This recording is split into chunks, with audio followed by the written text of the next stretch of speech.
ఒక వ్యాపారి ఇంట్లో ఒక ఎలుక వజ్రం మింగేసింది. వ్యాపారి వెంటనే ఎలుకల్ని పట్టేవాణ్ణి పిలిపించాడు. సాధ్యమైనంత త్వరగా ఆ ఎలుకను పట్టి చంపి వజ్రాన్ని బయటికి తీయండి అన్నాడు.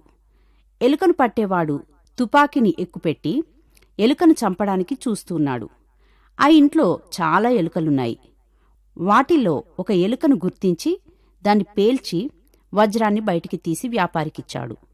ఎలుకలు పట్టే వ్యక్తిని వ్యాపారి ఆశ్చర్యంతో, ఇన్ని ఎలుకల్లో వజ్రాన్ని మింగిన ఎలుకను నీవెలా గుర్తించావు అని అడిగాడు. మొత్తం ఎలుకలన్నీ సహజంగానే ఉన్నాయి. వజ్రాన్ని మింగిన ఎలుక మాత్రం వాటిలో కలవకుండా ప్రత్యేకంగా ఒక మూలను ఉంటూ వచ్చింది, అందుకే దొరికిపోయింది అన్నాడు. మూర్ఖులకు ఐశ్వర్యం రాగానే ఇతరులతో కలవకుండా ప్రత్యేకంగా ఉంటారు.